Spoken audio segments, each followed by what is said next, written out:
Hello, everyone. Good evening, afternoon, and morning to all of our viewers across time zones.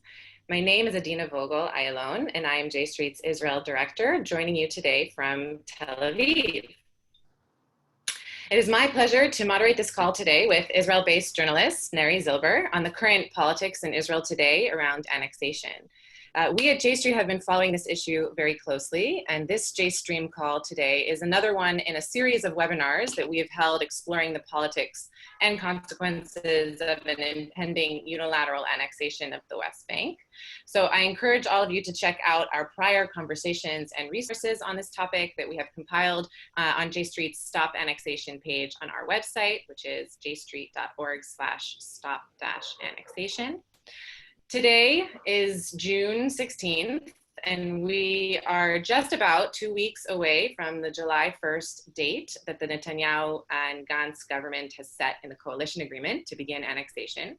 And there remain a lot of question marks as to what annexation will look like, when and if in fact it will take place, and how the relevant political actors are maneuvering at this time. So we are extremely fortunate to have Neri Zilber with us to help us really understand the political calculations and considerations of the relevant actors in Israel and how things have developed since the formation of the Israeli government. So a little bit of a background about Neri. He is a journalist and analyst on Middle East politics and culture, and an adjunct fellow at the Washington Institute for Near East Policy. He is a regular contributor to the Daily Beast, Foreign Policy and Politico, and his work has appeared in an even wider variety of media outlets.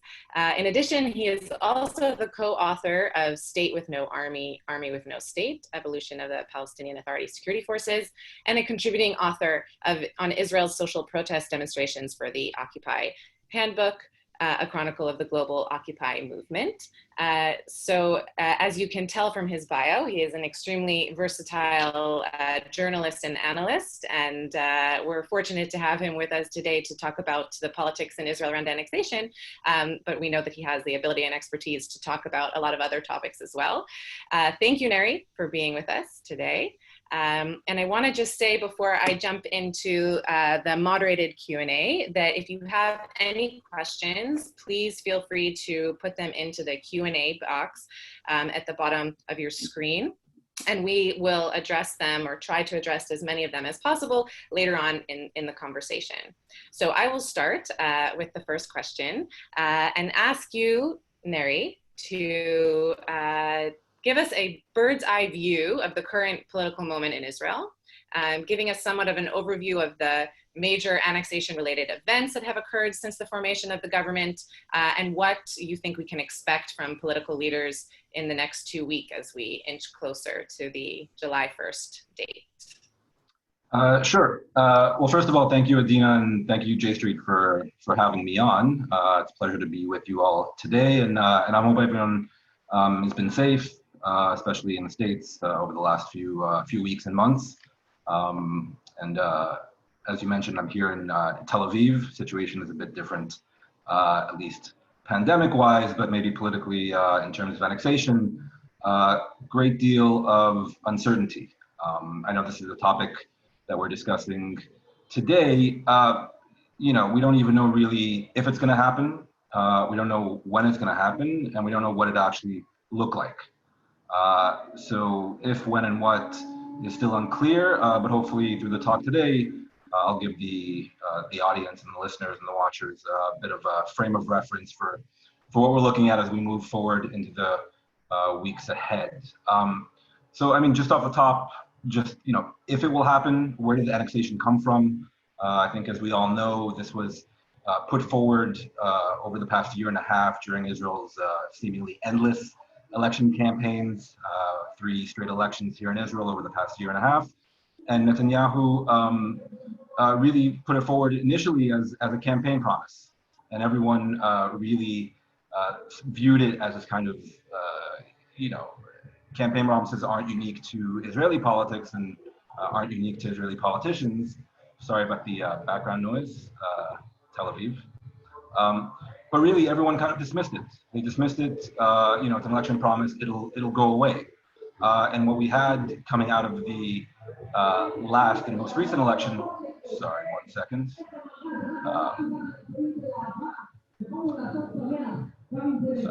I'm curious what's going on behind you, Neri. Yeah, nothing bad. I think it's people driving by in a van with loudspeakers, but not a protest. Not a protest. Just the So they put it forward. 1 second. So he put it forward during the campaigns, and everyone kind of dismissed it. There was the late January issuing of the Trump peace plan, the deal of the century. There was an idea coming out of that, the meeting at the White House, this ceremony that Israel would move forward almost immediately with annexation. We were told verbatim, journalists were by David Friedman, that it was pretty much up to Israel and that it could happen within days. That didn't happen, thankfully. But really, after the March election, you saw Netanyahu enter these coalition talks with Benny Gantz, end of March and then into April. And what we had coming out of these negotiations were the formation of the national unity government that we have in power now. And this government was put together via this coalition agreement. And in the coalition agreement, there was a clause with regard to annexation that was the only clause that Benny Gantz, as co-leader, as alternate prime minister, that he couldn't veto, that it was almost taken out of his hands, and that if Netanyahu were so to choose, he could even bring it to a Knesset vote, regardless of Gantz's and blue and white party's position. That was the first red flag. Out of all the issues that they put together in this coalition agreement, a 14-page document, annexation was really the only one that was stipulated that Gantz could not veto. So first red flag. Second red flag and subsequent red flags is Netanyahu's own statements. In the swearing-in ceremony of this national unity government last month, Netanyahu mentioned his intention to move forward with annexation. And he repeated it in the press conferences after the swearing-in ceremony. He repeated it multiple times in public statements afterwards. So ostensibly, it's a real thing. Although there is a running debate here in Israel amongst journalists and analysts whether Netanyahu will actually go forward with it, have a small bit of money all over town with various journalist and analyst friends about whether he's really committed to moving forward with this. It's an open debate, and there are very knowledgeable and reasonable people on the other side of it. I happen to think Netanyahu is, and we can get into the reasons why. But that's really the if it will happen. Still an open question, but these were all red flags in the past 2 months. The when will it happen, if it happens? So I think there's a bit of a misunderstanding with regard to the time frame.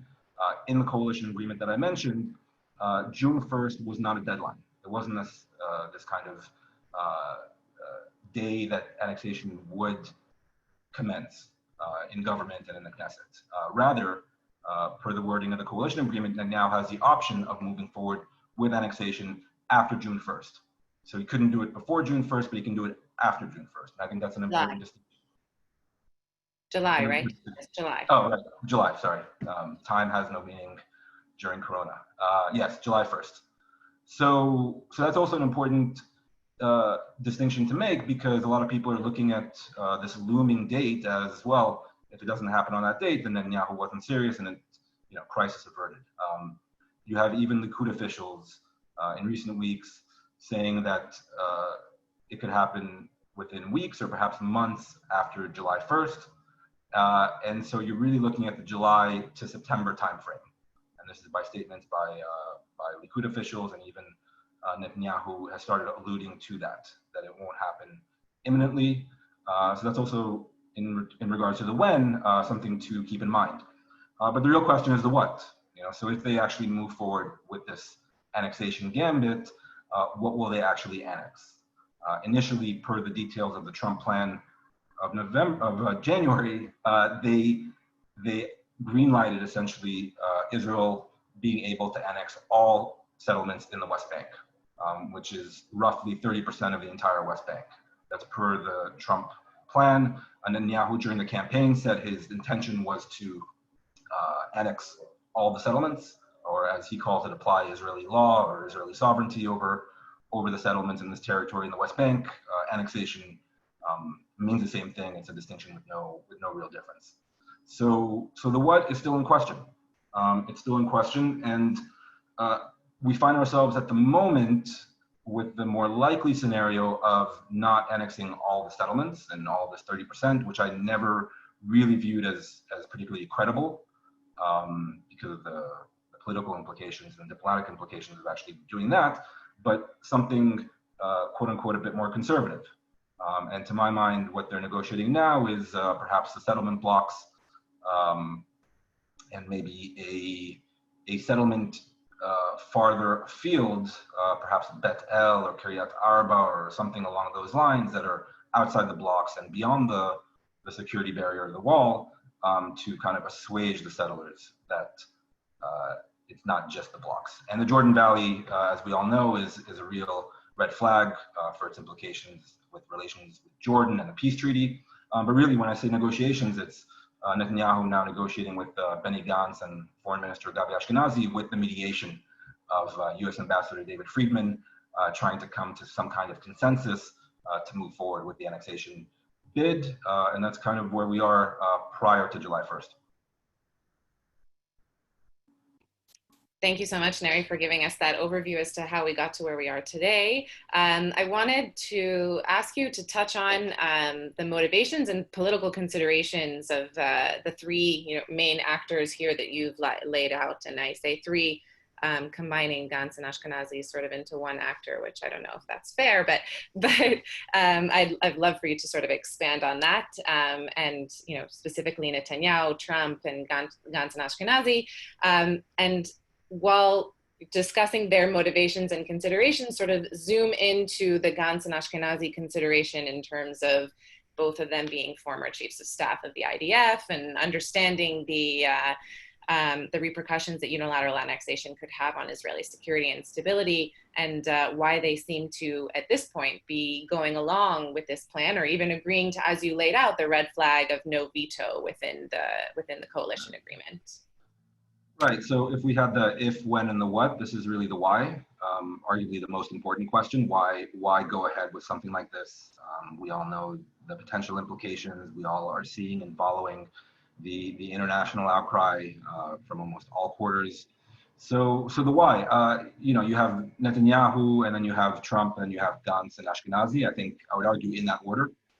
Why push this move forward? Netanyahu really is the big question. The skepticism in certain parts about whether Netanyahu will actually move forward with this is built on Netanyahu's track record, which contra his maybe public persona or his international image, it's a lot more conservative than people give it credit for in terms of national security and issues of this kind. That really, I would argue, until very recently, he's been very conservative and very cautious when it comes to issues of war and peace and these kind of these wide diplomatic gambits, if not military gambits. Thinking about it a lot, I think we could probably divide Netanyahu's thinking into the ideological component, political component, and then this kind of more utilitarian component, right? So ideologically, he said it himself. He's committed to this move. He very quickly after the government was formed, you heard these the political reporters here kind of issue the same messaging, which we're obviously getting from background briefings of the Prime Minister's office about this word called legacy. And Netanyahu wants to move forward with annexation to cement his legacy. Now, I would argue that it's not just a legacy of, okay, I was the one who legalized or applied Israeli law and sovereignty over Gush Etzion. I don't think his motivation is for a statue of him to be built in Gush Etzion. I think it runs deeper than that. I think when you look at Netanyahu ideologically at least in this point, I think what you see both in terms of the Trump plan that was put forward, which a lot of people call the Netanyahu plan, or the Netanyahu, Kushner, Friedman, Trump plan, you're really seeing a rollback or an attempted rollback of the Oslo process, and really late stage Oslo, late stage peace process as it came to be known under Ehud Barak as prime minister and the Clinton parameters, which we all know.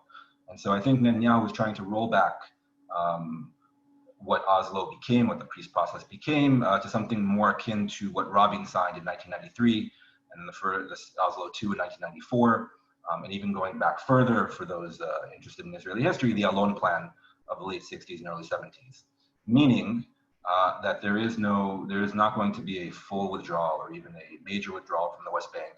This is a move to shift the paradigm first here on the ground, and then I think in their minds with an eye to gaining international acceptance of these new frames of reference, a real paradigm shift. And so ideologically, I think this is what Netanyahu wants his legacy to really be. Whether they can implement it on his watch or not, that's an open question. But I think on a deep ideological level, this is his real motivation. Politically, there are people here who say, okay, he's going to move forward with annexation, but it's a political gambit to have an excuse to blame Gantz, Ashkenazi and blue and white, for it not going forward, and to use it as a card publicly and politically to dissolve the unity government. That's kind of the political argument for him, hewing to this annexation idea and plan. And then utilitarian motivation, it's related to the political, but it's more, how shall I say this? He's not going to blow up the government over the issue, but he's using it to muddle the news cycle. We all know that there was a pandemic here. There's an ongoing economic crisis due to the pandemic. And for Netanyahu personally, his trial on various corruption charges started last month. And so people view annexation and the ongoing debate about annexation as this kind of useful tool to muddy the waters. So I think that's my best guess as to what Netanyahu's actual motivation is. In terms of Trump, I would argue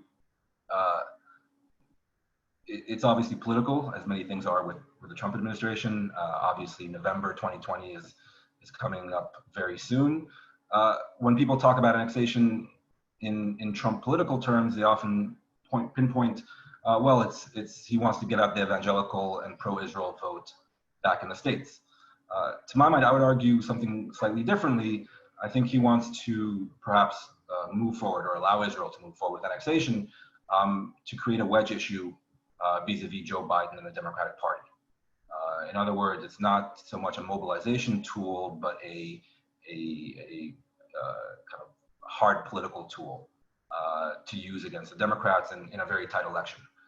And we all obviously remember last summer the big brouhaha that Trump created over the potential visit of Rashida Tlaib and Ilhan Omar to Israel, and kind of accusing the Democratic Party of being anti-Israel or being kind of left-wing radicals.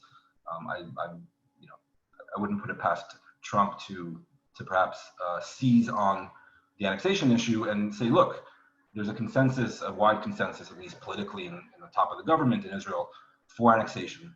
You have two former IDF chiefs of staff who may or may not, ostensibly may support it. Why is Nancy Pelosi's position, for instance, more credible vis-a-vis Israel's security and interest than Benny Gantz or Gabi Ashkenazi? So that would argue that's Trump's motivation. And for Benny Gantz and Gabi Ashkenazi, look, the fact that they allowed the coalition agreement to include a clause revoking their veto over annexation, I think tells you everything you need to know about their own political power and how they came out of the election, the choices they made in breaking up their own party, Blue and White, which was a challenger numerically and politically to the Likud and Netanyahu for power here. And so they're coming at it from a position of weakness. If they were to support some kind of annexation, I think it would be to avoid the scenario I laid out previously, which is being blamed for the dissolution of the national unity government and to go to elections in a position that they've lost a lot of their support. You see it in the poll numbers, and so I think they'll go along to get along, so to speak, if they were to support some kind of annexation. And and try to spin it as well. It could have been a lot worse, but we reined in Netanyahu's more maximalist impulses, and look, we're only annexing the blocks and maybe something more. And there's a good reason why we're in government to try to affect positive change. I think any kind of annexation will draw a severe response. I think both here on the ground and internationally. But politically, they might be able to sell it as something more in the Israeli consensus to kind of allow the unity government to proceed, and with an eye to Gantz ostensibly becoming prime minister in a year and a half. Thank you. We already have a lot of questions, some of which have already been answered in your remarks already. I'm just going to ask you a question because you did reference some of the opposition to unilateral annexation, specifically from Democrats in the US, and we've seen also, including presidential candidate nominee Joe Biden, from the European Union, from the Arab world, Israel's own security establishment.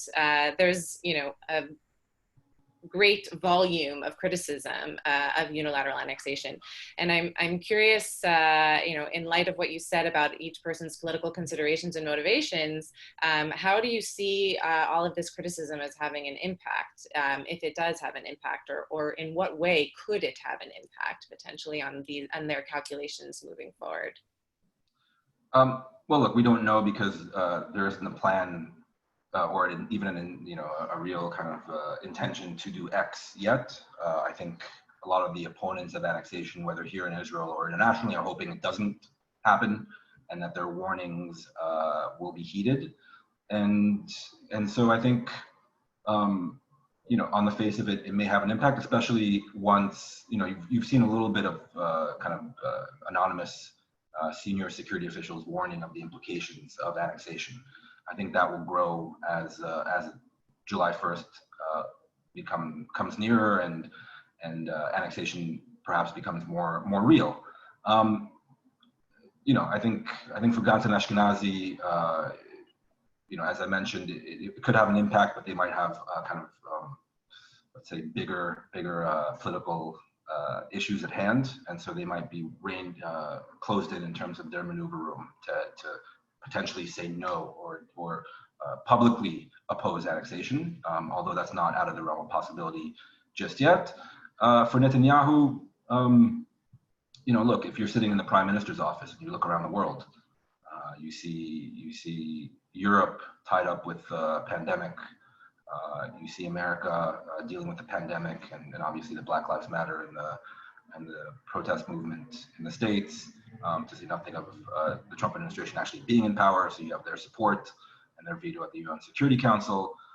You look regionally, Jordan, obviously the King Abdullah issued a very serious threat or warning rather a few weeks ago. And they say, look, if you're sitting in the prime minister's office, Jordan is dependent on our natural gas. They're dependent on U.S. support and U.S. aid. Are they really in a position to do something radical if annexation were to go through?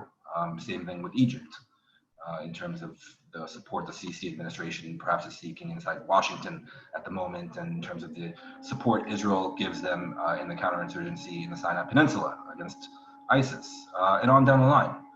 So you're sitting there and you're like, okay, we hear the warnings. It could be bad. It might be a rocky few months, but coming out of it, it should be okay. You alluded to Europe. Are they really going to sanction Israel, or will it be some lip service and maybe a cut in some research and scientific funding, like we've seen reported?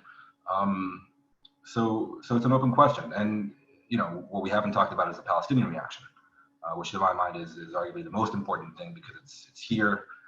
It has implications, very real implications for stability and security on the ground. And perhaps the Israeli government says, okay, we're aware of the risk, but the upside is worth taking that risk. So because you already touched on the Palestinian reaction, there's also a question in the chat from Robert Snyder about Abu Mazen's strategy vis-a-vis annexation and how serious he is in terms of the statements that he's made recently, most notably announcing ending the security coordination, also refusing to accept the tax revenues that Israel collects on behalf of the PA. Can you talk a little bit about that, and also how those actions and statements have been perceived by Israel and political leaders? Right. So I'll tackle the end part first, and then we'll get into the actual Palestinian strategy and what they're looking at from my conversations with officials in Ramallah. The Israeli government, and I'm leaving aside from the time being the security establishment, which I think is taking these threats and the implications of annexation on the West Bank and Gaza, by the way, very seriously, as they should. The Israeli government, for the time being, I don't think is very moved by all these threats. I think they view certain moves by Abu Mazen, like for instance severing security coordination, as a kind of poison chalice vis-a-vis Abu Mazen and the stability and future existence of the PA. So just to give one example. So for the time being, they haven't seemed that moved, and really, in terms of Palestinian strategy, it's a multi-front effort. So you've seen this kind of international outreach, very strong messaging by Palestinian officials, both diplomatically and also publicly. We've seen a lot of them in English go on events like this and give briefings to foreign reporters here, issuing all kinds of warnings about the severity of such a move, of annexation on the PA, on stability on the ground, on the future of a two-state solution and the peace process. So really kind of international outreach and messaging, as you mentioned, security coordination, which is near and dear to my heart. So they've suspended coordination and dialogue with Israel, but up to a certain red line. And that red line is that they're still actively stopping terror attacks. There was an attack that they thwarted 2 weeks ago outside Jenin in the West Bank against IDF forces. The other week, they retrieved Israeli civilians who went into the city of Qalqilia on the West Bank, and they safely retrieved them and exited them from the city. So security coordination, the severing of it increases the risks of friction and miscalculation and violence, but for the time being, they haven't gone further. That might change if annexation were to become real. You also mentioned the severing of, or the refusal to accept tax transfers from Israel, which these are taxes that are taken from Palestinian goods imported due to the common market. And these taxes per month make up about 60% of the Palestinian budget, a massive amount of money for the PA, with which they pay salaries to civil servants, to various security and police officers. And so Palestinian officials have said, this month we might not be able to pay full salaries. That also has implications on the ground, but we haven't seen them quite yet. So all of these measures are meant to send a message both to Israel and the wider international community that, hey, this is real. We're taking steps that we've never really taken before. And if we have, it's not all together like this. Because for Abu Mazen, this really gets to his position. He doesn't have many good tools in his toolbox with which to push back against Israel. He's looking now, if annexation were to go forward, at the demise of the political project that he spent the last 25 plus years committed to. And I say committed to in a real sense. We have to remember Abu Mazen was one of the only senior Palestinian officials to come out against the violence of the Second Intifada.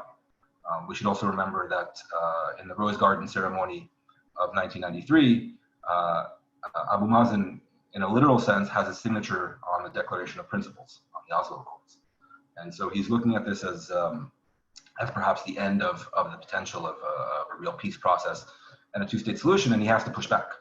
He has to push back, and so the question is how far he's willing to go, perhaps up to and including threatening his own rule by things like security coordination and potentially the mobilization of mass demonstrations in the West Bank.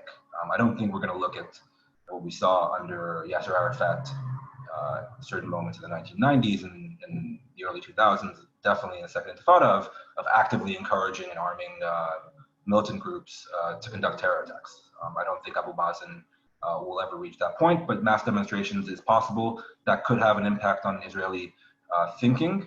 And then really, the fact that they can't pay their own people could kind of augment the sense of crisis and unrest in the West Bank, which in theory they can mobilize outwards towards Israel, but it could also have implications for their own standing amongst their own people. Thanks for shifting gears into By the focus. way, Yeah. Adina, I should mention, he really, Abu Mazen really doesn't want to do this. He's hoping that annexation kind of falls by the wayside. They don't have to kind of take these more drastic steps up the quote unquote escalation ladder. He really doesn't want to do this, but his thinking might evolve if annexation were to go forward. Thank you for making that point. I want to focus on something that you said in terms of the potential mass demonstration on the Palestinian side having an impact, and sort of connect to a question that we had here from Elaine Landis talking about, and a previous question also that I saw about Israeli public opinion on annexation, and what they've been hearing as it's being very low on the primary interests of the public. So just to ask you to talk a little bit about the Israeli public and where they stand on this on the issue, and in terms of what would it take to shift the Israeli public on this issue of annexation, the public opinion. Look, I wish I knew. I think I'll say a couple things. Number one, the opinion polling about annexation per se should be taken with a mountain of salt. It really depends on the phrasing of the question and how it's put forward to the public. There's annexation. Are you in favor of annexing the blocks? Is one thing. Are you in favor of annexing X settlements with the risk of, say, severing the peace treaty with Jordan? Is quite another type of question. And so we've seen these kind of fluctuating numbers with respect to annexation. Are you in favor or against? Point number two, I can't stress enough how low on the list of priorities this is for the average Israeli. There was a poll which is a lot more straightforward question. Rank the issues that you think the national unity government should tackle by order of importance. And it went 4% annexation, 4% Iran, 15% COVID, 69% economy. 69% of respondents said the national unity government should make the economy its first priority. So taking that as a kind of overwhelming response, you could lay out a scenario where the economic crisis coming out of the pandemic continues, combined with unrest in the West Bank and perhaps Gaza, combined with kind of growing international furor and condemnation to an annexation move, that could have the potential to shift Israeli thinking about the cost-benefit analysis for annexation. And when we're talking about the cost-benefit analysis, we're talking about the people in government, and primarily Netanyahu and Gantz and Ashkenazi and all the other players, whether they feel that they will actually pay a real political cost to supporting such a move at this time. Bigger picture, I can't stress enough how kind of out of sight and out of mind the Palestinian issue is to the average Israeli. Leaving aside the escalations, these kind of few-day escalations we've had in Gaza over the past 2 years, that's really when the Palestinian issue comes back into focus. But in terms of the PA and the West Bank, they're almost a victim of their own success. It's been relatively quiet there in a real way, in a way that we never really saw even in the kind of glory days of the Oslo period of the 1990s, of this past decade plus of real stability in the West Bank, real security cooperation between the IDF and the Shin Bet and the PA security forces. So Israel, the average Israeli says, well, it's fairly quiet there. And then you have certain Israeli politicians who unfortunately take it a step further and say, well, it's quiet there so we can, do whatever we want, and there won't be a real response. And I think that's it's unfortunate that certain Israeli politicians are drawing the exact wrong conclusions from the stability we've seen in the West Bank over the past decade.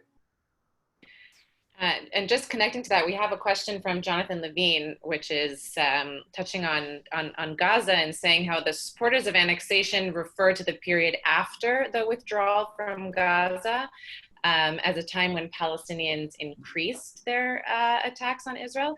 And he's asking, how do those critical of annexation respond to that argument? Okay, I mean, I think they're arguing, if for the question, if you don't annex, then surely you're advocating for withdrawal. I don't think withdrawal is on anybody's agenda. I think this is a real rear guard action at the moment to stop annexation from happening and to leave at least a sliver of hope for a renewed peace process in future. Renewed peace process and the real possibility of a two-state solution. For all that entails, both for the future of Israel as a Jewish and democratic state, and for the future of the Palestinians, self-determination and independence. So I don't think it's an either/or proposition. You can be against annexation and not be necessarily for withdrawal tomorrow from large tracts of the West Bank. And I should say that I'll give the question a bit more credit. It speaks to a larger issue which deals with Israeli public opinion. I'd argue that everyone looks at the demise of the peace process in 2000, the launch of the Second Intifada, as the real death knell of both the peace process and here the Israeli left. But we saw in 2006 a governing party, Kadima, run on a platform of further disengagement from the West Bank. And Ehud Olmert, at the time, he took over from Ariel Sharon and ran as the head of Kadima on that election. His platform very clearly stated, we are going to disengage from more parts of the West Bank, like they did in Gaza in 2005. Now, Olmert and Kadima won overwhelmingly. Bibi Netanyahu at the head of the Likud won 12 seats. Seems like fantasy at the moment, but I think it speaks to a larger yearning and a larger understanding by the Israeli public that separation from the Palestinians for the kind of future of Israel is worthwhile. Now, what happened a year later is that Hamas took over the Gaza Strip in a violent 6-day coup from the Palestinian Authority and the Fatah party, and that really, I would argue, the loss of Gaza by the PA was the death knell of the peace process and really the demise of the Israeli left. Now, you mentioned my study that I co-authored for the Washington Institute earlier. I urge everybody to go and it's available online in PDF. Go and read the chapter that we wrote on the fall of Gaza, and look at the conditions the PA security forces were in at the time, coming out of the Second Intifada. Look at the politics surrounding the disengagement process. I would argue timing is everything. I think the biggest tragedy of the Israeli-Palestinian conflict is timing. That if an Israeli government had waited, let's say, till 2020 or even before, and had a different PA, a more stable and secure PA, and a more effective PA security forces, the fate of Gaza would have been very different, and the Israeli public would have perhaps, hopefully, learned a different lesson. But that's water under the Jordan Bridge. I'm going to sort of shift us back into internal Israeli politics because I want to ask you a question about how Netanyahu could potentially move forward with annexation, potentially without consensus in the cabinet, as long as he has a majority in the Knesset, which was the assumption prior to the coalition agreement, that he had a majority in the Knesset to pass annexation. But I think things have shifted, and I would love for you to sort of talk about how things have shifted within coalition and opposition parties on this issue, and if he really did want to bring this issue of annexation to a vote on July 1st, would he even have enough votes in the Knesset to pass it? Right. So So first thing, from a technical point of view, and per the coalition agreement, as we said, Netanyahu doesn't need Gantz and Blue and White's consent to move forward with annexation.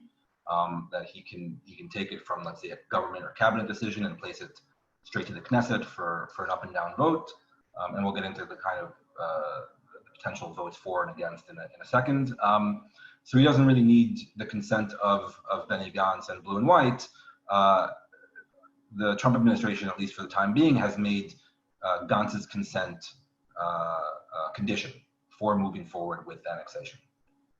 Now, whether that remains true in the coming days and weeks, I think is an open question. But for the time being, Gantz's veto was, or influence on the process was really by the Trump administration and not by the coalition agreement, which he almost signed away his impact on this issue. Now, if Netanyahu were to put it to a Knesset vote, it's still unclear. I'm sure everyone has seen the uproar in certain circles, primarily among the settlers here, the religious nationalist right, that they're against annexation. They're against annexation. They've come out in very ridiculous terms, I should say, against the Trump administration, saying, you know, that the peace plan that they put forward is not a peace plan put forward by a friend or a supporter of Israel. So what the settlers don't like is that the peace plan actually calls for the establishment of an entity that they call a Palestinian state. I don't believe that if Netanyahu were to put this to a cabinet decision or even a Knesset vote, that there will be any mention of the Trump plan itself. And by implication, a Palestinian state. I think it will just be kind of a clear, we're going to apply Israeli law, sovereignty / annex these areas. That will be what people are voting for. And I think even settler opponents and even kind of the pro-settler party, Yamina, led by Naftali Bennett and Ayelet Shaked, could come out and support it. Right now, they've come out publicly and said, you know, we're not going to support the adoption of the Trump plan and annexation. You know, they're also in opposition now, so they have to settle some scores and score some points. And also Avigdor Lieberman, who, if you look at his messaging in recent weeks, he's not against annexation. He's almost daring Netanyahu to go ahead and do it. Israeli politicians, they like the line from The Good, the Bad, and the Ugly. You know, if you want to shoot, shoot, don't talk. So we're hearing that again and again by you know, right-wing politicians here trying to outright Bibi Netanyahu. So I think Netanyahu is nothing if not creative. He'll find a way to placate the opposition from the right if he chooses to go forward. And really, you know, the question, will Blue and White support it? You could envision a scenario where at least parts of Blue and White do support annexation. There are kind of more right-wing members of Blue and White who support it, who are ostensibly supportive of a move like annexation. So I think the votes are unclear. A lot of people say, well, he doesn't have the votes. I think we need to give a bit more credit to Bibi Netanyahu to kind of corral the political support he needs to win a vote on an issue of this magnitude. Thank you. I want to now ask you a bunch of questions that have been asked. I'm going to sort of try to combine them all regarding the potential of a Biden administration and their response come January, God willing. So the question would be, is it possible that if annexation does move forward, could it be rolled back? And then also another question is, what would it take even for that to be rolled back domestically in Israel in the face of international and specifically US pressure from a potential Biden administration? Look, I don't think, put it this way, a Biden administration will likely potentially revoke the recognition that the Trump administration will give to the areas annexed by Israel, if and when it happens. I don't foresee a scenario where Israel itself rolls back the annexation. I don't foresee that. I think if it'll happen, it'll happen. The only silver lining is that as we've seen, both in terms of East Jerusalem and the Golan Heights, that were both annexed by Israel in the past, successive Israeli prime ministers, including Bibi Netanyahu with relation to the Golan Heights, entered negotiations to actually return it or give it back or give it however you want to term it, to give it away in a potential peace agreement.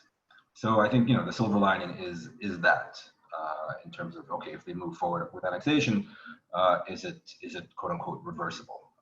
I think the downside is that you're dealing with precedent. The issue of precedent. You're going forward with annexation, and Netanyahu even yesterday said this is a multi-stage process.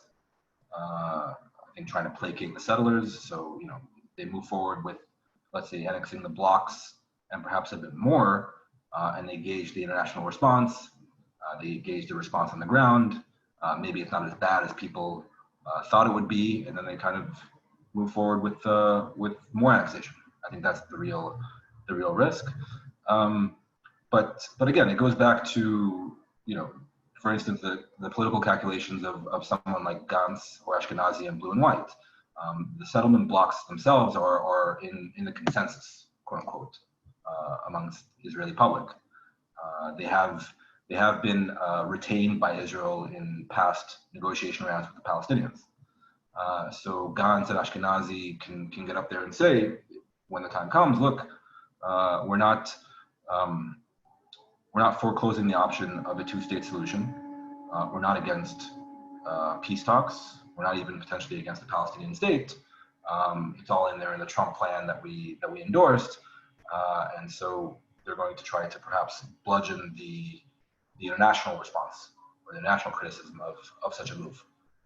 So you can see that, but obviously, I and many others are warning of the actual implications on the ground.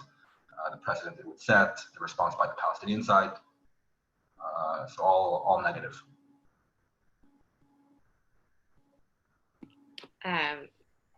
Thank you. So I'm going to ask you to sort of then now switch back into talking a little bit more about the state of the unity government today, and if you can just touch a little bit more on how it's really been functioning since the formation, and what impact you see that having on the moving forward with annexation in some form, and vice versa.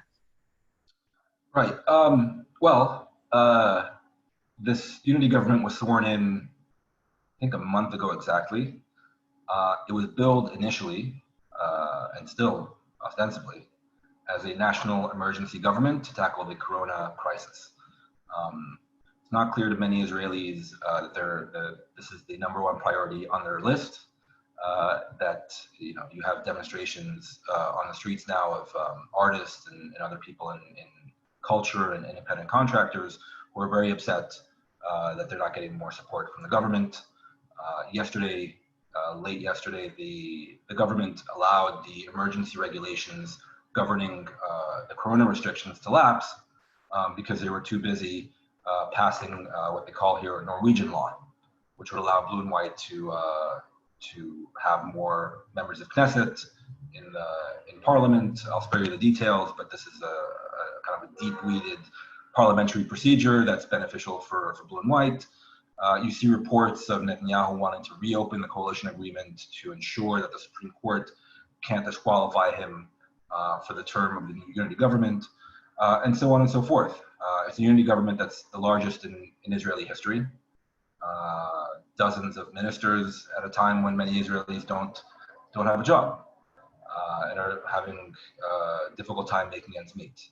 So, taken together, annexation is this issue, as I mentioned earlier, that is important to a certain sector of the Israeli public, mostly kind of on the right, obviously.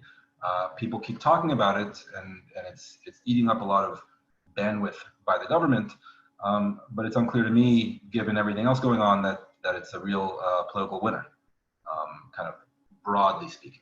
Now, you mentioned, in terms of the stability of the unity government, there's also an idea with regard to Netanyahu's own motivations that, whether annexation goes through or not, that this unity government is not long for this world. Per the coalition agreement, there's an out clause with the budget, perhaps as early as November. So you could make an argument that that Netanyahu could pass annexation for the reasons that we mentioned, that he's hoping the economic situation stabilizes somewhat, and then he uses that or an excuse like the budget to dissolve the government and go to another election, because now he's riding high, and Benny Gantz and Gabi Ashkenazi are at the helm of half the party that they were in the last election. So nobody really expects the government to last that long. Nobody, I don't even know if Benny Gantz believes it, whether the government will last for another year and a half and Gantz will rotate into the premiership. So it's all, how shall I put this? It's all part and parcel of Israeli politics as we've come to know it over the last year and a half, where anything and everything is possible, and that the real concerns of the Israeli public are, I would argue, not first or second or even third in the list of priorities for the people actually running this place. If you can touch, I know we just have under 10 minutes left, but there was another question that came up about organized and vocal opposition to annexation, despite the economy being the primary focus. And also, so that's a question from Gail and a question from Jean about Commanders for Israel's security and them getting any traction in public opinion. So I'm sort of going to combine those two questions in terms of those that are organized and opposing annexation in the Israeli public. Can you talk a little bit about that and what type of traction that it has at this time? I'd love to tell you that it's gaining a lot of traction, but it isn't, at least not so far. That might change slightly as annexation becomes more real and they actually put out a plan for what they intend to do. Look, like I said, the Palestinian issue is kind of over the hills and far away, and that it's not even that the average Israeli doesn't come into contact really with many Palestinians. It's that you talk to an Israeli. When was the last time you visited Gush Etzion or Ma'ale Adumim or even the Jordan Valley? And it's it's rare. It's very rare. I'd be surprised if 90% of Israelis who don't live in Jerusalem or the West Bank actually have visited in recent years. So it's this kind of abstract concept where if there's no real cost to it, then you could follow along with what Netanyahu is putting out there. Well, this is a national interest, and it'll stabilize our kind of eastern border for the foreseeable future. And yes, the Europeans and others will condemn it, but it'll be okay. That's how I read it for the time being. That might change given the responses from various actors, like we talked about earlier. But for now, it's not looking great. And it, I think the biggest concern, or maybe tragedy is too big a word for it, but there is something to it. Benny Gantz and Gabi Ashkenazi build themselves as the alternative to Netanyahu. Overwhelming number of their voters weren't soft right-wing voters. They were center-left voters who really wanted something different for Israel. And due to their own political calculations, they cut a deal with Netanyahu, which is fine. There were reasons to do that in March and April. But the fact that they signed off on this annexation move and gave up any real leverage that they had, I think, it's my opinion, just on that alone, it would have behooved them not to sign the deal. But for many Israelis, it wasn't that big of an issue. That they were tired of elections and political stalemate, and so in some quarters you could argue Gantz and Ashkenazi did the right thing. But again, if the Israeli public doesn't see a cost to these actions, then their thinking won't change. And that's, by the way, that's natural. I think everyone, especially these days, are looking at their own situation, their jobs, their livelihoods. So long as buses aren't being blown up and rockets aren't falling, that's a good thing for many Israelis. So I think we just have about three minutes left. So I want to ask you just to give some sort of closing remarks, if there's anything that you think that we should be paying especially close attention to in the next 2 weeks, as we all sit and try to analyze what is happening here and in the United States on the issue of annexation. So if you can just give us some insight as to what we should be following. Look, I think it's due to the lack of clarity that we have so far. I think the fact that J Street and many other organizations are closely following the issue, I think is important. I don't think an annexation push can be or should be understated in terms of the real paradigm shift that it would create. Even for something like the peace process, which hasn't had many wins in recent years, but at the very least, you want to keep open the possibility of some kind of process leading to a two-state solution for all the reasons that we know and that I mentioned. So I think following the issue is very important. I think it'll be key to gauge what the international response will be beyond just lip service and kind of potential condemnation if and when it happens. I think that'll be important and interesting to see what the real response will be if it happens. And then I might be biased, but I think the reaction by the Palestinians, both on the street and by the leadership, and both by the PA and Fatah and by Hamas and Gaza, because I think while cutting European funding for Israeli science and research projects is important, really the stability and security of all people here on the ground, I think is why there was a peace process in the first place, and why everyone, I think, cares so much about this issue. And so I would, I don't think the Palestinians have really worked out what they will do if annexation were to go forward.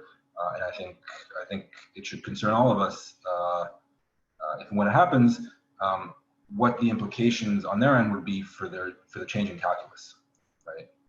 That if there is no real hope for a two-state solution, what that would mean, what that would look like in terms of the response, and what that would mean politically and diplomatically.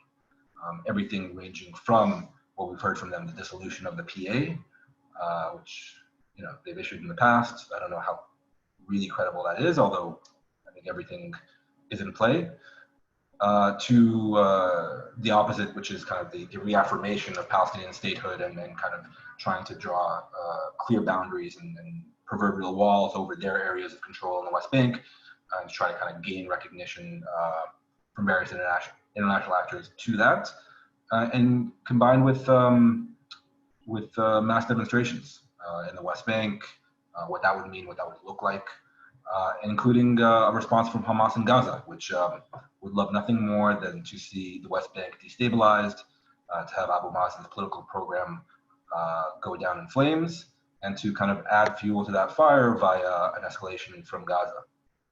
So I think, again, I might be biased because I follow this issue very closely, but really the on-the-ground response from the Palestinians is what I would look at, and might be stating the obvious, but to see, okay, what agreement Netanyahu and Gantz and Ashkenazi actually come to, and what they're looking to annex, with the caveat that I don't really think it matters.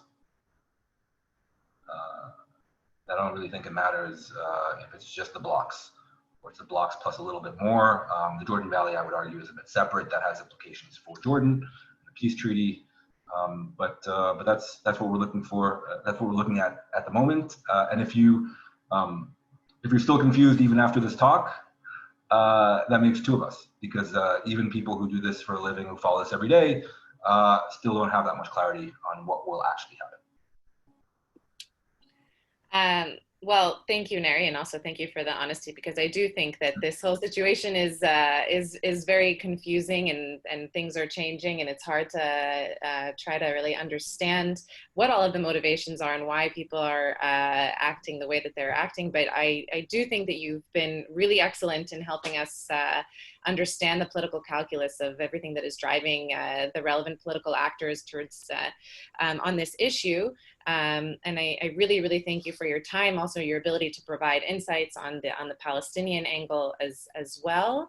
And I agree that what you said about it, it not really mattering in terms of what annexation looks like, because as we say, like, there's no such thing as small annexation. Annexation is annexation. The international response here, and from our perspective in J Street, the response from the United States is extremely important.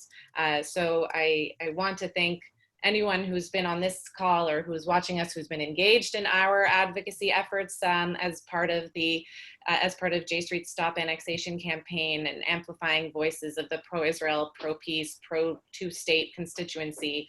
And we will continue to make the case of the importance of U.S. Lawmakers speaking out, opposing annexation of all shapes and sizes, and their continued support of the two-state solution. And of course, we will also continue fighting for more moral, sane U.S. leadership as we approach November. So thank you, everyone, for being with us. Thank you again, Neri. It's been a pleasure learning from you and hearing your analysis, and look forward to the next time, hopefully. Take care, everybody. Bye-bye.